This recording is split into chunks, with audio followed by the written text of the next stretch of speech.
Assalamualaikum warahmatullahi wabarakatuh. Pertemuan kali ini kita akan membahas tentang materi peluang. Jadi di sini peluang yang akan kita bahas itu nanti ada dua. Yang pertama ada peluang suatu kejadian, yang kedua ada peluang kejadian majemuk. Kejadian majemuk artinya berarti kejadiannya itu lebih dari satu. Jadi kalau peluang suatu kejadian itu kita akan membahas tentang peluang dari suatu kejadian. Kalau peluang kejadian majemuk berarti kita membahas peluang dari dua kejadian atau lebih. Nah, untuk peluang suatu kejadian, jadi untuk peluang itu rumusnya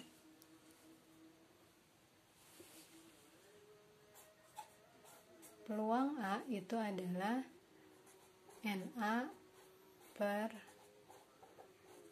NS, dengan NA itu adalah banyaknya kejadian A dan S itu adalah banyaknya ruang sampel.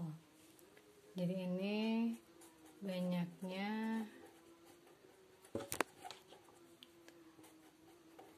kejadian A dan NS itu adalah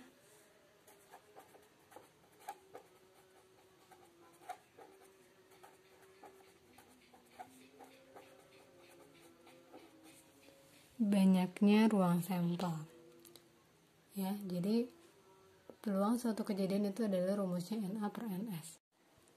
Yang selanjutnya itu ada frekuensi harapan. Jadi frekuensi harapan ini menyatakan banyaknya kemungkinan yang terjadi kalau misalnya percobaannya itu dilakukan sekian kali gitu. Jadi untuk frekuensi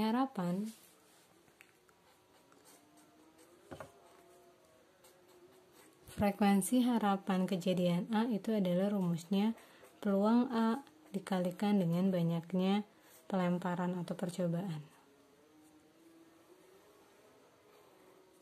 Jadi PA-nya itu adalah peluang A, N itu adalah banyaknya percobaan atau banyaknya pelemparan gitu kalau misalnya dalam dadu. Nah, itu frekuensi harapan. Ya, selanjutnya itu adalah peluang komplement suatu kejadian. Jadi kalau misalnya peluang komplement itu tandanya pasti soalnya itu biasanya ada kata tidak atau bukan. Jadi harus kalian ingat peluang itu paling besar nilainya itu adalah 1 ya. Jadi peluang itu berkisar dari 0 sampai 1. Kalau misalnya dia peluangnya 0 artinya disebutnya kemustahilan. Jadi dia tidak mungkin terjadi. Kalau peluangnya 1 itu artinya kepastian. Jadi itu yang pasti terjadi. Nah, untuk peluang komplement suatu kejadian, jadi biasanya dituliskan PA komplement. PA komplement itu adalah 1 dikurangi peluang A. Jadi ini rumus dari PA komplementnya 1 dikurangi peluang A. Nah, yang selanjutnya itu ada peluang kejadian majemuk. Kejadian majemuk itu artinya kejadiannya terdiri dari 2 kejadian atau lebih ya gitu. Nah, untuk peluang kejadian majemuk ada 4 jenis yang akan kita bahas di sini. Yang pertama ada 2 kejadian saling lepas, ada 2 kejadian tidak saling lepas, ada 2 kejadian saling bebas, dan yang terakhir 2 kejadian tidak saling bebas atau disebut juga kejadian bersyarat. Nah, untuk yang pertama 2 kejadian saling lepas artinya dia tidak punya irisan. Ya, jadi bisa kita tuliskan di sini. Kalau 2 kejadian saling lepas itu artinya A irisan B itu sama dengan himpunan kosong. Jadi dia tidak punya irisan, itu disebut 2 kejadian saling lepas. Nah, nanti untuk rumusnya peluang A atau B itu tinggal peluang A ditambah peluang B. Jadi kalau dia saling lepas artinya dia tidak punya irisan. Jadi kalau misalnya dicari peluang A atau B, ingat kalau dalam peluang atau itu artinya ditambah. Peluang A atau B itu adalah peluang A ditambah peluang B. Yang kedua, 2 kejadian tidak saling lepas. Dia tidak saling lepas artinya dia punya irisan. Ya, jadi A irisan B-nya itu tidak merupakan himpunan kosong. Dia punya irisan. Jadi nanti untuk peluang A atau B itu rumusnya adalah peluang A ditambah peluang B dikurang peluang A irisan B. Jadi karena dia punya irisan berarti nanti atau itu ingat atau itu dia selalu ditambah. Tapi kalau misalnya dia punya irisan, harus kita kurangi dengan irisannya, ya, itu yang membedakan. Jadi nanti dilihat dia merupakan peluang saling lepas atau tidak saling lepas gitu ya. Jadi kalau misalnya dia tidak punya irisan, berarti kalau atau itu hanya ditambah aja. Tapi kalau misalnya dia tidak saling lepas, artinya dia punya irisan, berarti atau itu dia ditambah lalu dikurangi dengan irisannya. Yang ketiga itu dua kejadian saling bebas. Disebut kejadian saling bebas itu artinya tidak saling mempengaruhi satu sama lain. Jadi kejadian yang satu tidak mempengaruhi kejadian yang lain. Nah, nanti untuk peluang A dan B itu rumusnya adalah peluang A dikali peluang B. Ingat ya, kalau dalam peluang itu kalau ada atau itu berarti ditambah, kalau ada dan itu berarti dikali. Itu dua kejadian saling bebas. Nah, yang terakhir ada dua kejadian tidak saling bebas atau kejadian bersyarat. Nah, ini kebalikan saling bebas. Kalau saling bebas itu tadi kejadiannya tidak saling mempengaruhi. Kalau misalnya kejadian bersyarat itu kejadian yang kedua misalnya dipengaruhi oleh kejadian yang pertama gitu. Jadi itu nanti kejadiannya akan mempengaruhi kejadian yang lain. Nah, nanti kalau untuk kejadian bersyarat, peluang A dan B itu adalah peluang A dikali peluang B dengan syarat A.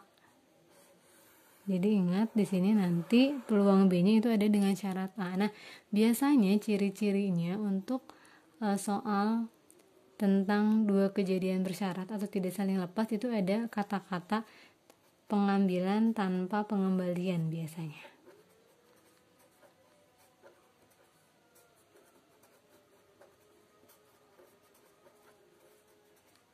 Nah, kalau misalnya ada kata-kata tanpa pengembalian, itu artinya dia merupakan kejadian bersyarat.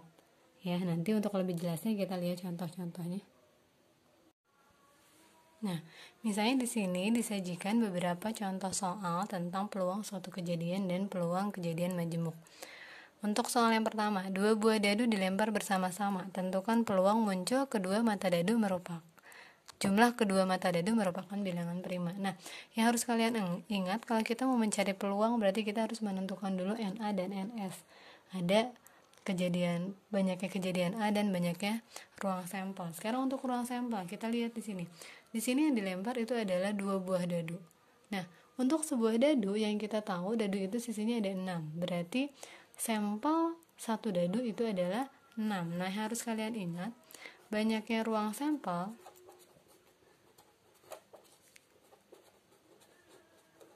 rumusnya itu adalah A pangkat N, dengan A itu adalah banyaknya muka dan N itu adalah banyaknya yang dilempar gitu ya. Jadi kalau misalnya sebuah dadu itu sampelnya 6, berarti kalau dua buah dadu sampelnya itu adalah 6 pangkat 2 ya. Jadi bukan 6 kali 2 tapi 6 pangkat 2, berarti sampelnya itu adalah 36. 6 kali 6. Nah, sekarang untuk banyaknya kejadian A, di situ yang dicari itu peluang munculnya jumlah kedua mata dadu merupakan bilangan prima. Nah, kita harus cari dulu bilangan prima dari 1 sampai 6 itu berapa aja. Berarti kan ada 2, ada 3, dan ada 5 ya. Sekarang kita lihat untuk agar jumlah dadunya itu 2, berarti kan komposisi yang mungkin itu adalah 1 dan 1. Sekarang kalau untuk jumlah mata dadunya itu ada 3, berarti komposisinya 1 dan 2 atau 2 dan 1. Sekarang kalau untuk jumlahnya 5, berarti komposisi 2 dadunya itu bisa 1 4, 4 1, 2 3, dan 3 2. Itu komposisi yang mungkin kalau kita melempar 2 buah dadu agar jumlahnya 2, 3, dan 5. Berarti bisa kita lihat di sini NA-nya banyaknya kejadian A yang kita jumlahkan. Berarti ini 4, 5, 6, 7. Berarti NA-nya itu adalah 7. Berarti peluangnya, ingat peluang itu tinggal NA per NS. Berarti peluangnya itu adalah 7 per 36. Jadi peluang munculnya jumlah kedua mata dadu merupakan bilangan prima itu adalah 7 per 36. Nah, sekarang untuk soal nomor 2, di situ ada sebuah kantong berisi 6 butir kelereng merah, 4 biru, dan 5 hijau. Dari kantong tersebut akan diambil 3 kelereng sekaligus. Nah, yang harus kalian ingat, kalau kita menemukan kata-kata sekaligus, itu artinya nanti pengerjaannya itu akan pakai kombinasi. Ya. Jadi kita lihat dulu, ini sama karena terus di situ kan yang tentukan peluang yang terambil. Yang A ketiganya kelereng hijau, yang B 2 kelereng merah dan 1 kelereng biru. Nah, sekarang di situ kita harus menentukan NA dan NS. Untuk NS-nya dulu, sampel itu secara keseluruhan. Ingat, pokoknya kalau sekaligus berarti kita harus pakai kombinasi. Kita lihat sampel itu kan secara keseluruhan. Kita lihat jumlah kelerengnya ada berapa? 6 tambah 4, 10 tambah 5, 15. Akan diambil 3 kelereng. Berarti untuk sampelnya itu adalah 15C 3. Berarti tinggal kita hitung. Berarti di sini 15 faktorial per N-R 15 kurang 3 berarti 12 faktorial kali 3 faktorial. Berarti 15 faktorialnya kita urai jadi 12 faktorial kali 13 kali 14 kali 15 per 12 faktorial. 3 faktorialnya berarti 1 kali 2 kali 3 ya. Ini bisa kita coret. 14 bagi 2 itu berarti 7. 15 bagi 5 itu berarti 15 bagi 3 itu berarti 5. Berarti tinggal 13 kali 7 kali 5 itu berarti 455. Itu NS-nya. NS itu nanti berlaku untuk A dan B ya. Sekarang untuk yang A, kita tentukan NA-nya. Ketiganya kelereng hijau. Lihat kelereng hijaunya ada berapa? Ada 5. Kita mau ambil 3 kelereng kan? Berarti untuk NA-nya itu adalah 5C3. Berarti 5 faktorial per 5 kurang 3 berarti 2 faktorial kali 3 faktorial. Karena yang lebih besar, kita ambil yang lebih besar, berarti 5 faktorialnya kita ubah jadi 3 faktorial kali 4 kali 5 per 3 faktorial. 2 faktorialnya berarti 1 kali 2. Ini kita coret. Berarti 4 bagi 2 itu 2. 2 kali 5 10 ya. Berarti untuk yang A, peluangnya itu tinggal NA per NS. Berarti 10 per 455. Itu peluang terambil ketiganya itu adalah ketiganya itu adalah kelereng hijau. Nah, untuk yang B, di situ yang dicari peluang terambilnya 2 kelereng merah dan 1 kelereng biru. Berarti kita cari NA-nya dulu ya. Kita tentukan NA-nya dulu. Berarti di situ untuk yang B, NA 2 kelereng merah. Kelereng merah yang tersedia itu ada 6. Kita mau ambil 2. Berarti yang ditulis 6C2. Ingat ada kata dan di sini. Kalau dan itu artinya dikali. Dan 1 kelereng biru. Kelereng birunya ada 4. Kita mau ambil 1, berarti yang dihitung adalah 4C1. Berarti di sini kita hitung 6 faktorial per 4 faktorial 2 faktorial. Yang ini 4 faktorial per 3 faktorial 1 faktorial ya. Berarti yang 6 faktorial kita ubah jadi 4 faktorial kali 5 kali 6 per 4 faktorial 2 faktorialnya 1 kali 2. Yang ini berarti 4 faktorialnya kita ubah jadi 3 faktorial kali 4 per 3 faktorial kali 1. Jadi kita maju ke sini ya. Ini 4-nya bisa kita coret. 6 bagi 2 itu berarti 3. Berarti di sini 5 kali 3 15. Ini 3-nya bisa kita coret. 4 bagi 1 itu berarti 4. Berarti di sini 15 kali 4 itu berarti 60 ya. Nah, berarti itu NA-nya. Berarti peluangnya untuk yang B itu tinggal NA per NS. Berarti 60 per 455. Jadi itu adalah peluang kalau yang diambil itu adalah 2 kelereng merah dan 1 kelereng biru. Selanjutnya untuk soal nomor 3, di situ sebuah dadu berisi 6 dilempar sebanyak 600 kali. Nah, ini dia dilemparnya 600 kali, berarti tentukan frekuensi harapan. Jadi yang ditanya adalah frekuensi harapan. Muncul mata dadu faktor dari 6. Berarti sama, kalau mencari frekuensi harapan kita harus cari peluangnya dulu. Kalau cari peluang berarti kita tentukan NA sama NS. Untuk NS-nya di situ sampelnya sebuah dadu dilempar, udah jelas di situ ditulis mata dadunya ada 6. Sekarang untuk NA-nya. Di situ yang diminta itu frekuensi harapan munculnya mata dadu faktor dari 6. Faktor dari 6 itu ada berapa aja? Berarti kan 1, 2, 3, 6. Itu adalah faktor dari 6. Berarti NA-nya itu adalah 4 kan ya. Berarti terus yang diketahui di situ dia dilemparnya sebanyak 600 kali. Berarti bisa kita tulis N-nya itu adalah 600 kali. Nah, berarti peluang itu kan NA per NS ya. Berarti 4 per 6 atau kita perkecil jadi 2 per 3 itu peluangnya. Untuk frekuensi harapan itu rumusnya adalah peluang dikalikan dengan banyak pelemparan. Peluangnya itu adalah 2 per 3 dilemparnya 600 kali. Berarti bisa kita coret di sini 6 bagi 3 itu berarti 2 ya. Berarti 2 kali 200 jadi 400. Berarti frekuensi harapan munculnya mata dadu faktor dari 6 itu adalah 400 kali. Selanjutnya nomor 4, di sini ada sebuah dadu dan 2 uang logam dilempar bersama-sama. Tentukan titik sampelnya. Sekarang di situ ada dadu dan ada uang logam. Ada 2 dadu satu dadu ya. 1 dadu dan 2 uang logam. Nah, sebuah dadu berarti kan sampelnya itu adalah 6. Untuk 2 uang logam, 1 uang logam itu mukanya ada 2, ada angka, ada gambar. Berarti kalau misalnya 2 uang logam itu berarti sampelnya itu adalah 2 pangkat 2. Itu berarti 4. Nah, yang A tentukan banyaknya titik sampel. Kalau dia ada 2 media, ada 2 benda, titik sampelnya itu berarti dikalikan. Berarti ruang sampelnya itu adalah 6 kali 4. Berarti itu ada 24. Itu untuk sampelnya. Yang B, tentukan peluang kejadian muncul mata dadu bernomor ganjil dan 1 gambar.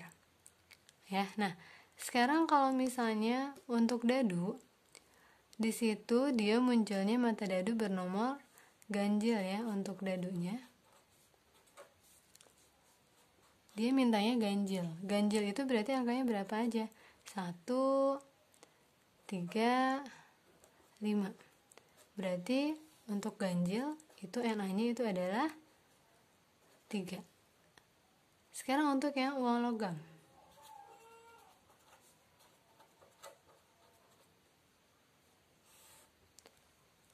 Nah, kalau misalnya sebuah uang logam itu kan terdiri dari angka dan gambar.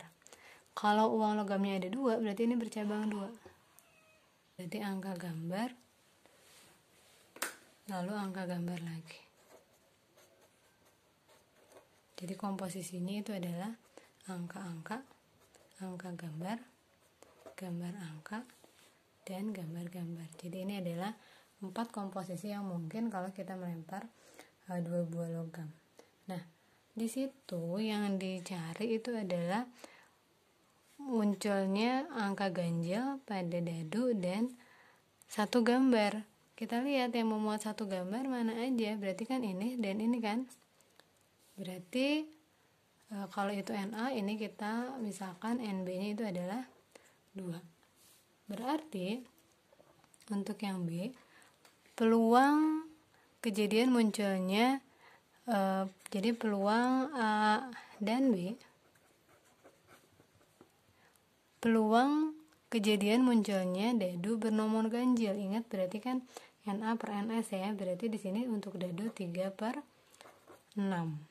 Dan untuk yang uang logam 1 gambar. 1 gambar itu NA-nya ada 2. Berarti di sini 2 per 4. Sini bisa kita perkecil ya. 3 per 6 itu berarti 1 per 2. Ini juga 1 per 2. Berarti peluangnya itu adalah 1 per 4. Sekarang yang C.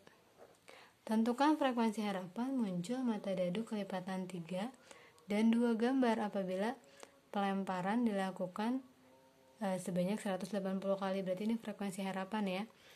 Berarti untuk yang mata dadu kelipatan 3, untuk yang dadu dulu, dia kelipatan 3, berarti kelipatan 3 itu adalah 3 dan 6. Berarti NA nya itu adalah 2. Sekarang untuk yang uang logam, dia maunya 2 gambar. Kita lihat 2 gambar di sini, berarti hanya ada 1 kan. Berarti NB nya itu adalah 1. Berarti untuk peluang A dan B, yang dadu itu peluangnya berarti 2/6, yang uang itu 1/4. 2/6 itu berarti 1/3 ya, dikali 1/4 berarti 1/12. Berarti frekuensi harapannya tinggal peluang dikali banyaknya pelemparan. Berarti di sini 1/12 dikali 180. Berarti di situ tinggal 180 kita bagi dengan 12, itu berarti adalah 15 kali. Jadi frekuensi harapannya itu adalah 15 kali. Sekarang untuk soal nomor 5, di situ ada dari seperangkat kartu bridge diambil sebuah kartu secara acak. Tentukan peluang terambil bukan kartu kuning, gitu ya. Di situ bukan kartu kuning. Berarti ini kita bisa pakai komplement mengerjakannya. Ada seperangkat kartu bridge, berarti sampelnya itu adalah 52 ya. Jadi yang belum tahu kartu bridge itu jumlahnya itu adalah 52. Terus sekarang di situ tentukan peluang terambil bukan kartu king. Berarti kita bisa menentukan peluang kartu king dulu. Banyaknya kartu king. Kartu king dalam seperangkat kartu itu adalah 4 ya. Berarti peluang A itu adalah 4/52. Berarti kalau diperkecil jadi 1/13 ya. Nah, sekarang kalau kita mau cari peluang yang terambilnya bukan kartu king, ingat kalau bukan itu artinya komplement, tinggal kita tambahin pangkat C gitu, itu artinya peluang A komplement itu tinggal 1 dikurangi peluang A, berarti 1 dikurang 1/13. Ingat ya, 1 itu berarti 13/13. 1 dikurang 1/13 itu berarti adalah 12/13. Jadi peluang terambilnya bukan kartu king itu adalah 12/13. Sekarang untuk nomor 6. Dari seperangkat kartu bridge diambil sebuah kartu. Peluang terambil kartu berwarna merah atau kartu as. Nah, di sini udah masuk peluang kejadian majemuk karena di situ ada tanda hubung atau ya. Ingat kalau atau itu berarti dia ditambah, tapi harus dilihat dia kejadiannya itu saling lepas atau tidak. Jadi ada irisannya atau enggak. Kita lihat di sini. Yang mau diambil itu adalah, ini pertama kita tentukan sampelnya dulu ya. Karena seperangkat kartu bridge berarti sampelnya itu adalah 52. Misalnya kita misalkan kartu berwarna merah itu A, kartu as itu adalah B. Berarti NA-nya yang warna merah itu ada berapa? Yang warna merah itu berarti setengahnya ya, berarti 26. Kartu as-nya ada berapa? Kartu as-nya itu ada 4 ya. Untuk tiap gambar itu ada kartu as-nya kan, ada 4 gambar. Nah, sekarang di sini penghubungnya itu atau, berarti dia ditambah, tapi kita harus cari dia punya irisan atau enggak, dia kejadiannya saling lepas atau enggak.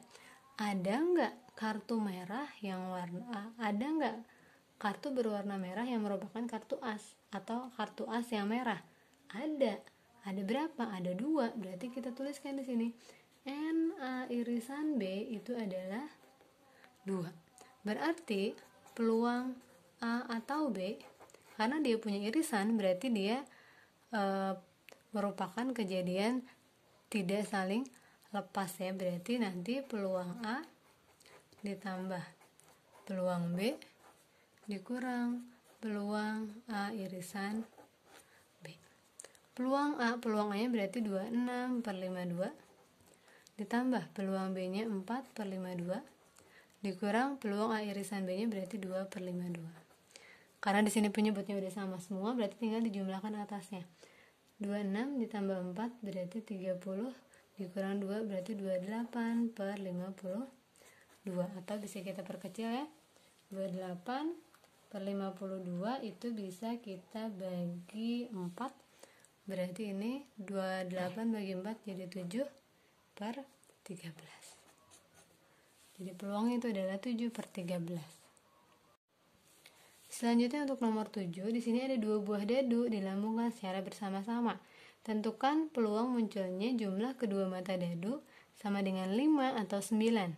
Masih ada kata penghubung, artinya ini kejadiannya majemuk ya. 2 buah dadu dilempar, berarti sampelnya itu adalah 6 pangkat 2 atau 36. Tentukan peluang munculnya jumlah kedua mata dadu sama dengan 5. Sekarang biar jumlahnya 5, berarti komposisinya bisa berapa aja? Bisa 1, 4, 2, 3, 3, 2, dan 4, 1. Sekarang biar jumlahnya 9, berarti komposisinya berapa aja? Bisa 5, 4, 4, 5, 6, 3, 3, 6. Ada lagi nggak? Nggak ada, udah ya. Berarti kita bisa lihat di sini. Yang ini, misalnya ini NA-nya. Ini NA-nya itu adalah 4. NB-nya juga itu adalah 4. Nah, sekarang kita lihat di sini atau itu berarti ditambah kan? Kita lihat ada irisannya atau enggak? Enggak ada anggota yang sama kan? Yang jumlah 5 sama 9, berarti dia disebut kejadian saling lepas. Artinya dia tidak punya irisan. Berarti kalau nggak punya irisan, peluang A atau B tinggal peluang A ditambah peluang B. Berarti peluang A-nya 4 per 36 ditambah 4 per 36 juga. Berarti di sini 8 per 36 bisa kita perkecil, kita bagi 4 ya. 2 per 9. Ya, berarti peluangnya itu adalah 2 per 9. Sekarang untuk nomor 8. Di situ ada kotak 1 terdapat 3 kelereng merah, 2 kelereng biru. Kotak 2 terdapat 4 kelereng merah, 4 kelereng biru. Jadi kalau kita tuliskan, misalnya ini kotak 1, kelereng merahnya ada 3, kelereng birunya ada 2. Dan kotak 2, kelereng merahnya ada 4, kelereng birunya itu ada 4 juga. Dari setiap kotak diambil 1 kelereng. Tentukan peluang terambilnya kelereng merah dari kotak 1 dan kelereng biru dari kotak 2. Nah, ini kita lihat, ini kan kata penghubungnya itu dan, berarti dikali, berarti kita bisa lihat ini kejadian yang saling lepas, artinya dia tidak berhubungan. Jadi soalnya diambilnya satu-satu.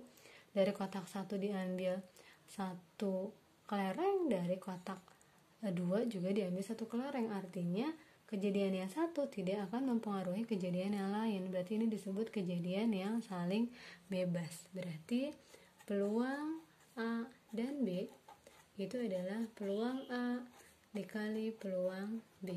Peluang A nya itu adalah terambilnya ini berarti untuk yang kotak 1 sampelnya itu adalah 5, yang kotak 2 sampelnya itu adalah 8.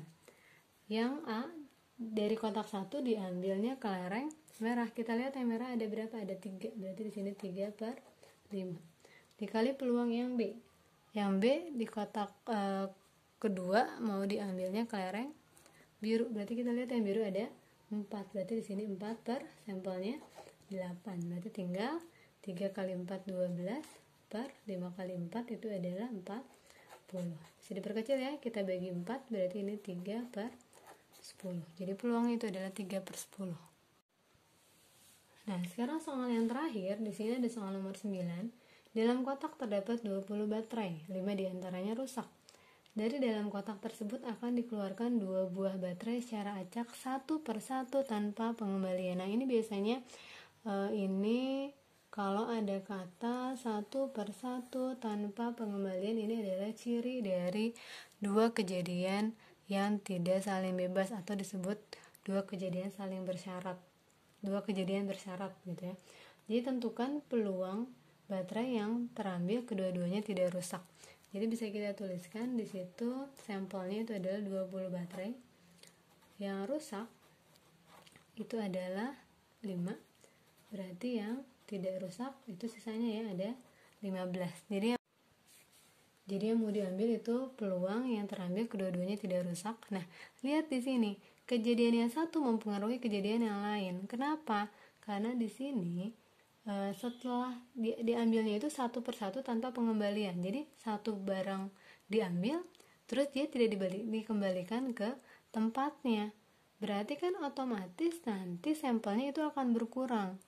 Ya, jadi itu yang disebut kejadian bersyarat. Jadi kejadian yang satu mempengaruhi kejadian yang lain. Berarti nanti peluang ini yang diambilnya tidak rusak dan tidak rusak ya, dua-duanya tidak rusak. Berarti peluang kita ngambil yang tidak rusak pada pengambilan pertama itu berarti 15/20 ya. Tidak rusaknya ada 15, sampelnya ada 20. Berarti peluang kita mengambil baterai yang tidak rusak pada pengambilan pertama itu adalah 15/20. Diambil satu yang tidak rusak, terus dibuang atau disimpan di tempat lain, tidak dikembalikan ke kotaknya. Berarti kan itu mempengaruhi peluang untuk pengambilan yang selanjutnya kan. Berarti dalam kotak udah bukan ada 20 baterai lagi, tapi ada 19 baterai. Dan baterainya yang tidak rusaknya yang asalnya 15 itu berkurang 1 juga, berarti tinggal 14/19. Kenapa? Karena tadi satu baterai yang diambil itu dia tidak dikembalikan ke tempatnya. Ya, berarti ini bisa kita perkecil, kita coret deh. Ini bagi 5 berarti 3, ini bagi 5 berarti 4. Berarti tinggal kita kalikan 3 kali 14 itu adalah 42 per 5 kali 19 itu berarti 95. Jadi peluangnya itu adalah 42/95. Nah, itu adalah contoh-contoh soal yang biasanya sering keluar untuk materi peluang suatu kejadian dan peluang kejadian majemuk.